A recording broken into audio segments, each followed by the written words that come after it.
你係咪都試過夜晚瞓瞓下覺，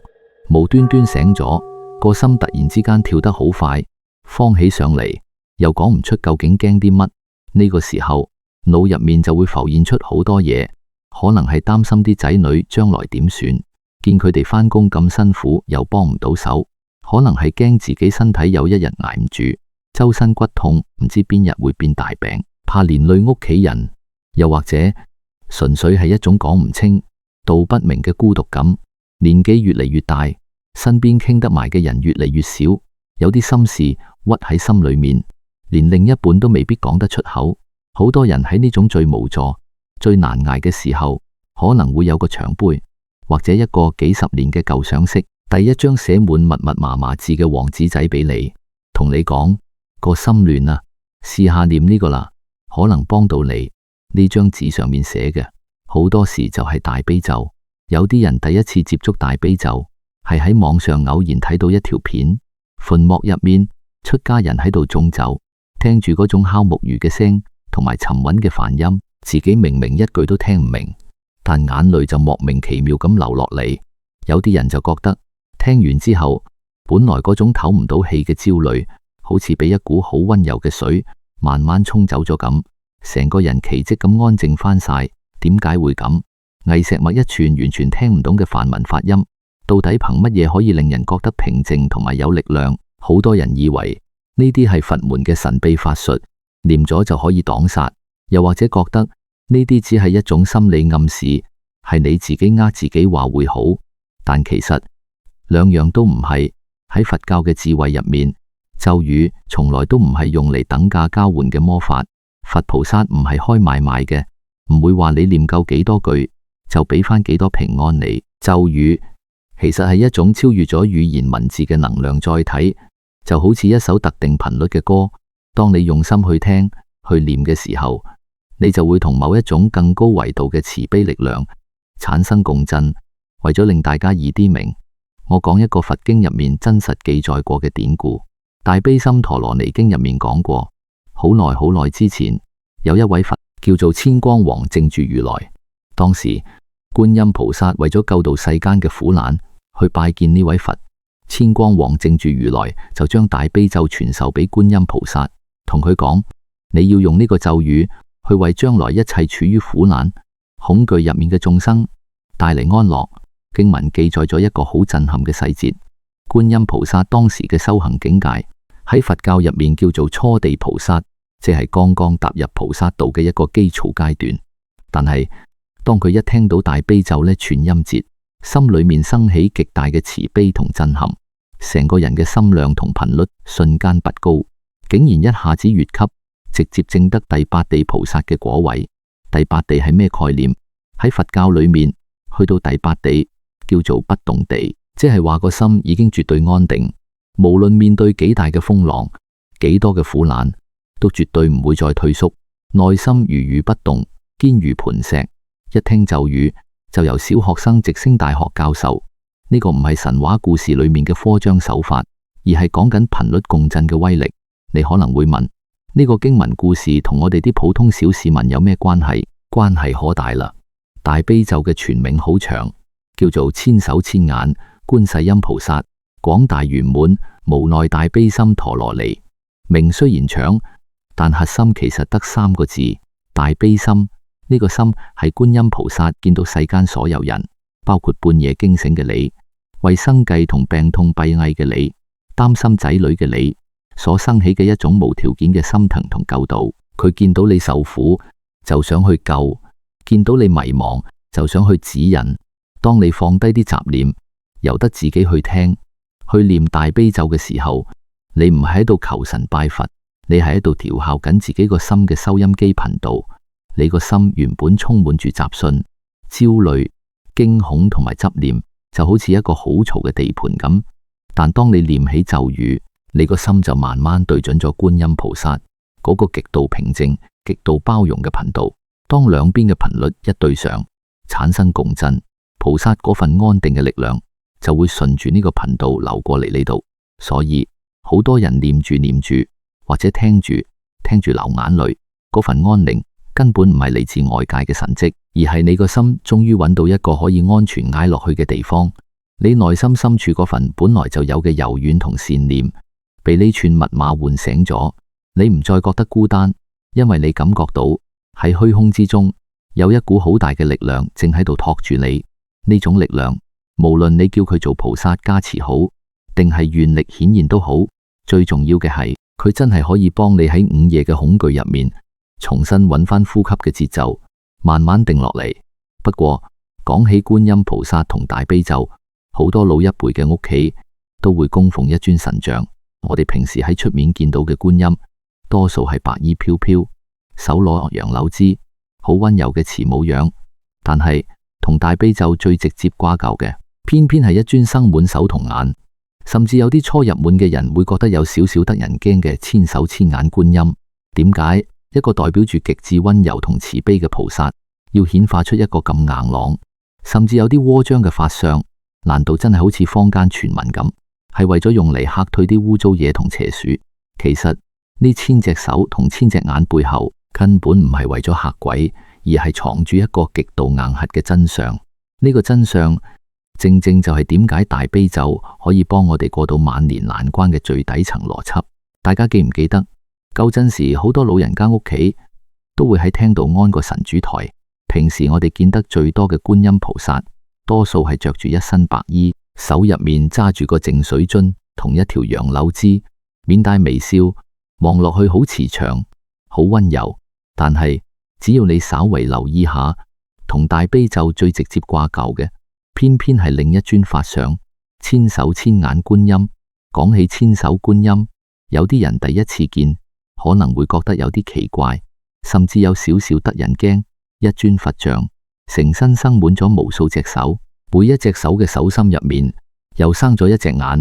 密密麻麻咁排開。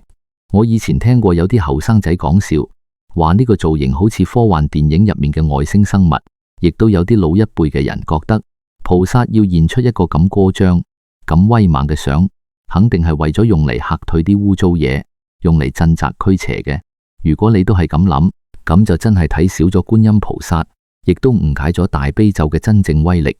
其實佛教入面嘅千手千眼，從來都唔係用嚟嚇鬼嘅雕塑藝術，亦都唔係為咗彰顯自己有幾威風。呢千隻手同千隻眼代表嘅係一種極度硬核、極度真實嘅能力，就係對苦難嘅絕對洞察力同埋絕對執行力。你想下，我哋作為一個普通人，平時得一對眼、一對手，年紀大咗，好多時真係會有種有心無力嘅感覺。你對眼睇到啲仔女為咗供樓、為咗養家捱得好辛苦，但你對手幫唔到佢哋。你睇到另一半身體越嚟越差，周身骨痛，你心入面好擔心，但你對手分擔唔到佢嘅痛楚。我哋嘅愛同埋慈悲，往往受制於我哋有限嘅能力，但觀音菩薩唔同。嗰1000隻眼，即係話世間上每一個角落，你心裏面最幽暗、最鬱結嗰個位，你半夜驚醒嗰陣，連自己都講唔出口嗰份恐懼同焦慮，佢全部都睇得清清楚楚。佢唔單止睇到表面嘅嘢，仲睇到你點解會咁辛苦，睇到你背後嗰啲無奈。而嗰1000隻手，即係話只要你需要，佢隨時都有足夠嘅方法、足夠嘅資源同力量去接住你、扶起你。佢唔係得個睇字，佢係真真正正有能力伸出援手，睇見苦難就有能力去救，見到迷茫就有方法去指引。呢個就係千手千眼背後最溫柔又最霸道嘅底色。咁點解觀音菩薩要對我哋咁好，非親非故？點解我哋一念大悲咒，佢就要伸出千手千眼嚟幫我哋發華經？普門品入面講過8個字，可以話係道破咗成個佛教慈悲觀嘅核心：無緣大慈，同體大悲。呢8個字聽落好深，其實講穿咗非常之貼地。咩叫做無緣大慈？緣喺呢度係條件嘅意思，無緣即係唔講條件。世俗人對你好，好多時係因為你對佢都有用，或者你哋有血緣關係，甚至有啲人去拜神都係帶住條件去嘅。菩薩啊，如果你保佑我個孫考到好學校，我就買隻大燒豬嚟還神。但觀音菩薩嘅慈悲係唔需要條件嘅，你唔需要一定係一個完美嘅大善人，你唔需要捐好多錢起廟，你甚至以前可能做過啲錯事，行過啲歪路，只要你喺最無助嗰一刻，真心誠意咁呼喚佢，佢嗰份大悲心就會無條件咁灑落你身上。咁同體大悲又係咩意思？呢個更震撼。同體即係佢將你同佢自己睇成係同一個身體。舉個好簡單嘅例子，試下想象你行客街，左腳唔小心踩到一粒尖刺，痛到入心。呢個時候，你嘅右腳會自然停低，你對手會毫不猶豫咁伸過去，幫左腳掹走條刺，再輕輕揉下佢。請問你對手幫隻腳掹刺嗰陣，隻手會唔會問隻腳：你頭先有冇做錯事啊？你平時對我好唔好啊？你遲啲會唔會報答我啊？絕對唔會，因為手同腳本來就係同一個身體，腳痛，手自然就會去救。呢個係出於本能，唔需要經過任何計算同衡量。觀音菩薩睇我哋呢啲凡人，就係好似手睇腳咁。你受緊苦，你喺度焦慮，佢感覺到痛，所以佢千隻手一定會伸過嚟。呢個就係同體大悲。到咗晚年，我哋好多時要面對身體嘅退化、親人嘅離開、生活節奏嘅改變，我哋最大嘅恐懼其實係一種失控感，發現自己對呢個世界越嚟越無能為力。而大悲咒正正就係幫我哋連通呢份同體大悲嘅密碼。當你念誦嘅時候，你唔係孤軍作戰，你係將自己嗰份微弱嘅力量融入咗菩薩嗰千隻手同千隻眼入面。你開始明白，就算自己得返一對老邁嘅手，虛空之中依然有一股強大嘅力量喺度撐住你，陪你一齊行。不過聽到呢度，你可能會諗，既然大悲咒咁勁，觀音菩薩又咁慈悲，執行力咁高，咁點解隔籬屋嗰個阿婆日日揸住串念珠念幾百遍，但係佢依然周身病痛，屋企仲係家嘈屋閉嘅？唔通經書入面講嘅所謂念咒消業障、增福壽，其實都係呃人嘅？喺解開呢個撈之前，我哋要先搞清楚一個最底層嘅邏輯。念一串你連字眼都聽唔明嘅梵音，到底憑乜嘢可以幫你擋災、消業障，甚至令你晚年身體硬朗啲？好多人一聽到業障呢兩個字，個心就離一離，覺得好驚，以為業障就係老天爺寫落嘅黑名單，或者係前世欠落嘅風流債，今世有冤親債主排住隊嚟攞命。其實佛教入面講嘅業障根本冇咁神怪，佢係非常之貼地嘅。咩叫業障？業障就係你前半生累積落嚟嘅脾氣、怨氣同埋固執。大家試下諗下，你後生嗰陣為咗搵食，同人爭，同人怒氣；結咗婚之後，為咗頭家，又成日同另一半嗌交。到啲仔女大咗，你又睇唔過眼佢哋嘅生活方式，日日起爭，覺得點解啲後生教極都唔聽？呢啲日積月累嘅負面情緒、執念同埋控制欲，就好似啲萬年油漬咁，日日黐實喺你個心同埋身體入面。中醫都話啦，百病生於氣，你成日谷住道氣，血氣唔通，晚年點會唔周身骨痛？點會唔失眠？你成日黑口黑面，開口埋口都係單打啲仔女，佢哋見到你自然避之則吉，屋企又點會和睦？呢啲就係你自己一手一腳搞出嚟嘅業障，佢唔係天降嘅懲罰，而係你自己過往無數次起心動念所種下嘅因，而家結成咗果。所以大悲咒真正嘅運作機制，從來都唔係話一念就有一道金光由天而降，幫你將啲衰嘢全部彈開。佢真正嘅作用係喺度幫你清洗緊你個內在操作系統，就好似一部用得太耐、塞滿垃圾檔案、成日死機嘅舊電話。大悲咒就係嗰個終極嘅清理程式。當你坐定定，放低手頭上嗰啲煩心事，將注意力集中喺大悲咒嘅音節上面，同觀音菩薩嗰個極度清淨、慈悲嘅頻率產生共振嗰陣，你個心就開始經歷緊一次深層嘅洗滌。你念住念住，原本嗰種唞唔到氣嘅焦慮慢慢降落嚟，原本諗住等陣個新抱返嚟要喎佢兩句嘅，突然之間覺得算啦，後生仔有佢哋嘅世界，返工都夠辛苦，唔好勞氣啦。原本因為關節痛搞到心情好暴躁，念完之後個心定咗，連帶啲痛楚好似都冇咁難捱，甚至有心情落街散下步。呢個就係改寫命運嘅內生邏輯。你個心柔和咗，你嘅脾氣就跟住好。你脾氣好咗，包容多咗，屋企人對你嘅態度自然會變好。你唔再日日谷氣，身體嘅免疫力同自我修復能力都會強啲。命運就係喺呢啲一呼一吸、一言一行嘅改變入面，慢慢扭轉過嚟嘅。佛經入面有句說話叫做持大悲咒者，天龍八部長隨護持。聽落好似好遠，好似你一念咒就有好多神仙保佑，跟出跟入保平安咁。但如果你用身心關係同埋磁場嘅角度去理解，佢其實講緊一個好科學嘅道理。當你個心因為持咒而變得慈悲、平靜，唔再帶住攻擊性同埋恐懼嘅時候，你散發出嚟嘅氣場係好舒服、好穩定嘅。人係有磁場嘅，當你磁場好，啲好人好事、善緣自然會俾你吸引過嚟，甚至行街遇到危險，你都有足夠嘅定力去避開。而嗰啲充滿戾氣嘅人，不必要嘅衝突，亦會因為同你唔過電而彈開。呢種無形之中逢凶化吉嘅保護力，就係經典入面講嘅天龍八部護持。所以大悲咒從來都唔係向外求嘅法術，而係向內自救嘅良藥。佢幫你化解內心嘅毒素，再由內而外咁去改變你嘅外在遭遇。不過明白咗呢個道理，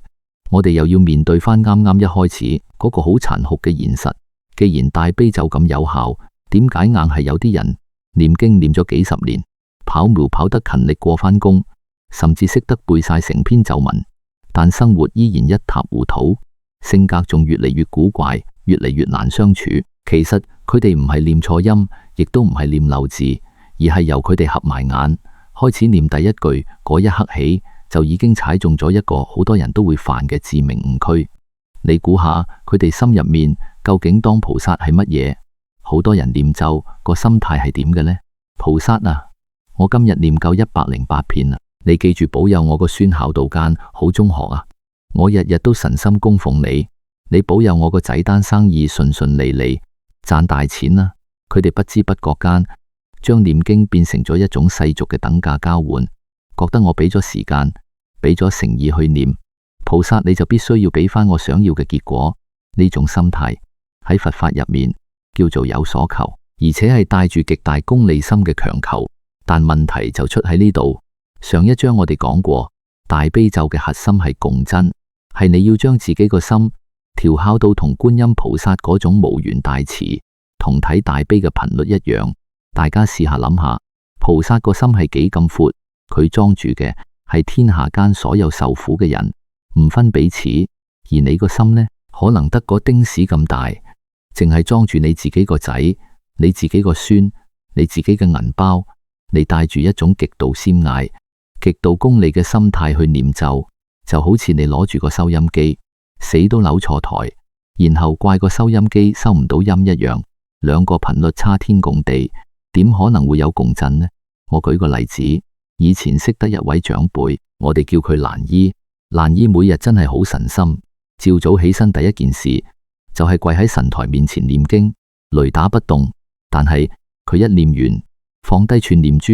轉個頭就嫌個新抱買啲餸貴，又鬧個工人姐姐做嘢慢，跟住出到去飲茶，又同啲老友記講是非，怨啲仔女唔俾家用，下下同人計較到足。蘭姨個嘴係就係喺度念大悲咒，但佢個心依然係充滿住貪念、怨氣同埋執着。佢對屋企人冇慈悲，對身邊嘅人冇包容，喐啲就火爆。你話咁樣念咒有咩用？念得再快，嘴皮磨破，如果個心冇跟上，都只係喺度做口部運動。大悲咒嗰種清靜、安定嘅能量根本入唔到佢個心，因為佢個心一早已經俾嗰啲自私同怨氣塞死晒，連一滴水都滴唔入。民間有啲人盲目咁追求數量，以為念滿幾多萬遍就一定會中大獎、轉大運，結果過咗一段時間，發現願望落空，反而生起煩惱，怪責菩薩唔靈，甚至一怒之下連神台都拆埋。呢種反噬其實係因為佢嘅貪欲太大，將清淨嘅修行變成咗世俗嘅貪婪。有陣時你求嘅嘢唔靈，反而係上天嘅另一種保護。試諗下，如果一個脾氣暴躁、自私自利、由朝到晚只顧住算計人嘅人，求咩都有求必應，佢只會變得更加自大，更加不可理喻，最後種下更大嘅惡果。菩薩唔滿你個願，可能正正係要你停低反省下，收好自己個心先。講到呢度，你可能會問，既然念得快，念得多都冇用，咁到底要點樣念先可以真正啟動大悲咒嘅力量？點解有啲人可能每日只係念一遍，但係佢身上發生嘅改變，屋企嘅和睦程度抵得過人哋日日念100遍？秘密到底喺邊？原來真正啟動能量嘅通關密碼，唔係喺串念珠度，亦唔係咬字有幾準，而係喺你開口之前嘅嗰一個念頭。喺佛教入面，呢個念頭叫做發願同埋回向。好多人平時念經就咁攞起串念珠，或者開住部唱機，跟住就嗡嗡嗡咁念。念完就算佢哋覺得只要個口有喐，個數有夠，功德自然就會落喺自己個袋度。呢種做法就好似你上咗架的士，但係冇同司機講要去邊，架車就喺條街度亂咁兜，最後啲油耗盡晒，你都去唔到你想去嘅目的地。佛經入面有講願力，就係功德嘅導航系統。冇願力嘅修行，啲功德就好似斷咗線嘅風氈咁，隨風飄散，聚唔埋一股真正可以改變你身心嘅力量。咁點樣發願先啱？大悲心陀羅尼經入面，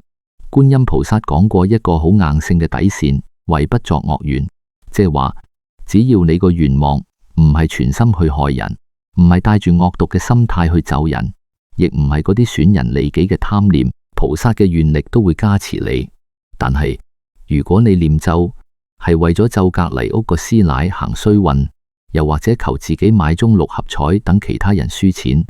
咁你念幾多萬遍都係白費心機，因為你個心已經同菩薩嗰個大悲心嘅頻率完全斷開咗。發完一個清淨嘅願，跟住落嚟就係成個修持入面最關鍵嘅一步，擴充心量。我識得一位長輩叫維爾，佢早幾年退咗休，個仔喺大公司做嘢，競爭好大，成日加班加到半夜3更。維爾好心疼個仔，於是日日念大悲咒，每次念之前都求觀音菩薩，求下你保佑我個仔阿強今年順順利利，一定要升職加薪，唔好俾啲衰人搞佢。維爾念得好勤力，但係個心硬係好翳悶。個仔每次打電話返嚟，新2句工作辛苦，維爾就緊張到不得了，成晚瞓唔着，甚至喺屋企發脾氣，覺得菩薩做咩唔保佑個仔。後來有位善知識同維爾講，你試下轉個念，你聽日開始念咒，唔好淨係求你個仔，你試下求天底下所有好似你個仔咁，為咗2餐，為咗頭家捱更抵夜嘅後生仔都出入平安，工作順利，少啲是非。你將呢個功德回向俾佢哋所有人。維爾一開始有啲唔捨得，心諗我念得咁辛苦，啲功德分俾晒唔識嘅人，咁我個仔咪分得好少咯。呢個就係好多普通人嘅盲點。我哋習慣咗世俗嗰種粉餅仔嘅邏輯，以為一塊餅分咗俾人，自己就食少啲。但係慈悲嘅能量同埋功德嘅運作根本唔係咁樣計嘅。佛法入面有個好靚嘅比喻，一滴水，如果你擺喺自己手心，太陽一曬，好快就會乾。但如果你將呢滴水倒入去一個無邊無際嘅大海入面，呢滴水就永遠都唔會乾涸，而且佢仲擁有咗成個大海嘅力量。當你將個心量放大，你唔再淨係攬住自己個少少利益，你嘅心就真正接通咗觀音菩薩個千手千眼嘅網絡。菩薩見到你咁大愛，你個磁場瞬間就變得無比廣闊，無比柔和。維爾後來真係照做，佢每日念完大悲咒，心入面就默默咁諗，願今日念咒嘅功德唔單止俾我屋企人，仲俾出面所有辛苦打拼嘅人。願大家都有啖好食，有覺好瞓，身體健康。奇妙嘅事情就喺呢個時候發生。維爾發現，自從佢唔再死盯住個仔嘅升職加薪之後，佢自己個心竟然鬆咗落嚟，夜晚瞓得冧咗，脾氣好咗。最神奇嘅係，當佢個心態一轉，佢同個仔通電話嗰陣，語氣都變得輕鬆同埋有包容力。唔再下下將自己嘅焦慮傳染俾個仔，個仔覺得阿媽開通咗，自己壓力都少啲，做嘢反而越嚟越順。你睇呢個就係放大心量嘅威力。當你求眾生安好嘅時候，你已經喺不知不覺間將自己從嗰個千艾焦慮嘅泥沼入面拔咗出嚟，你嘅頻率拉高咗，困住你嘅業障自然就化解咗。所以點樣先可以真正啟動大悲咒嘅能量？唔需要你搞啲咩複雜嘅儀式，亦唔需要你一定要跪足幾個鐘，你只要喺每日清晨或者臨瞓前揾個安靜嘅位坐低，先洗乾淨隻手，定一定神，然後喺心入面輕輕發個願，願我今日持誦大悲咒可以令我內心平靜，少啲嗔恨，多啲慈悲。跟住就慢慢咁念唔切全部，或者有啲音讀唔準都唔緊要，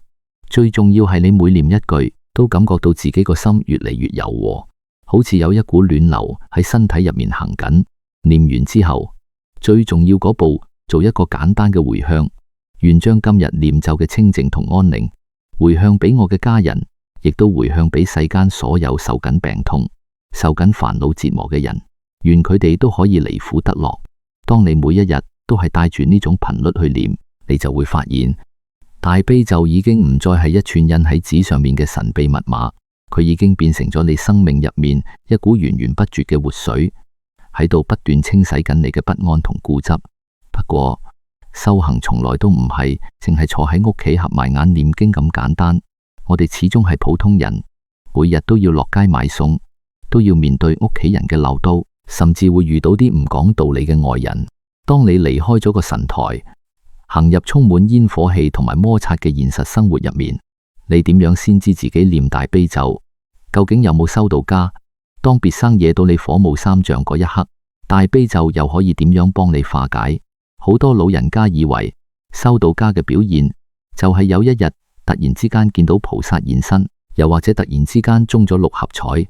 屋企從此無差無難。其實呢啲都係世俗嘅幻想。最高級嘅修持從來都唔係你日日跪喺蒲團上面大聲呼喚觀音菩薩嚟救你，而係當你行出街，面對屋企人嘅誤解，面對生活嘅無常嗰陣，你自己活成咗觀音菩薩嘅一雙眼同一隻手。大家試下諗下一個好日常嘅畫面，有一日你落街市買餸，排緊隊俾錢嗰陣，突然有個後生仔急急腳咁衝埋嚟，打尖之餘仲踩親你隻腳。如果係以前嘅你，肯定即刻火冒三丈，大聲鬧佢：你盲噶，識唔識排隊啊？個心谷住道氣，成日嘅心情都俾佢搞彎晒。但係因為你日日念大悲咒，你個心已經同菩薩嗰個柔軟嘅頻率產生咗共振。喺你想發火嗰一秒鐘，你突然之間停一停，望住個後生仔滿頭大汗、眉頭深鎖嘅樣，你心入面閃過一個念頭：算啦，佢可能真係趕住返工，或者屋企有急事呢，我都係退一步啦。於是你冇出聲鬧佢，只係默默咁退後咗半步。又或者你個新抱放工返到屋企，因為公司受咗氣，面黑黑咁，連你煮好嘅飯都唔肯食，仲發爛渣。以前嘅你一定會覺得委屈，我辛苦煮餐飯俾你，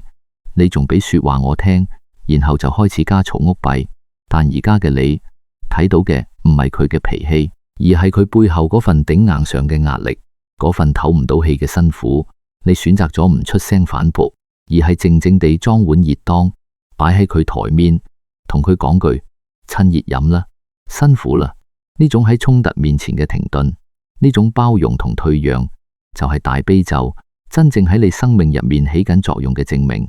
佛教裏面有位古德講過一句說話：心若慈悲，處處淨土。當你個心變得柔軟，你睇呢個世界嘅眼光就會唔同晒。你唔會再覺得身邊所有人都有心針對你，你唔會再覺得老天爺對你唔公平。你開始明白，每個人都有自己嘅苦，每個人都喺自己嘅業力網入面掙扎緊。大悲咒從來都唔係幫你將生活入面所有風雨都擋走嘅法術。生活永遠充滿變數，病痛、衰老、別離，呢啲係所有人都避唔開嘅自然規律。但有咗大悲咒，你就好似有咗一把好穩固嘅遮，佢唔係為咗令天唔落雨，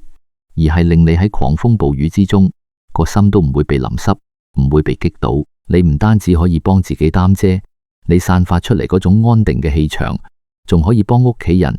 幫身邊嘅人擔遮，成為佢哋嘅避風港。觀音菩薩有千手千眼，你以為嗰1000隻手喺邊度？其實當你喺別人需要幫助嘅時候伸出援手，當你喺別人犯錯嘅時候選擇寬恕，當你喺面對病痛嗰陣依然保持平和嘅心態，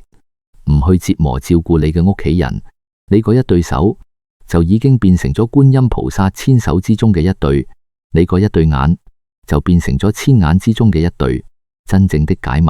並唔係揭開一段神秘嘅咒語，而係藉住呢段音頻，讓我哋重新認識自己個心，嗰個本來就具備住無量智慧同慈悲嘅心。願你喺未來嘅日子裏面，無論走到邊度，無論年紀幾大，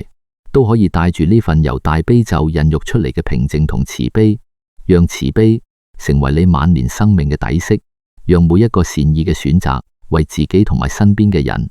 點亮一盞溫暖嘅小燈。今日嘅分享就到呢度。如果你覺得呢番說話對你有少少啟發，或者令你個心定咗落嚟，歡迎你訂閱呢個頻道，俾個讚，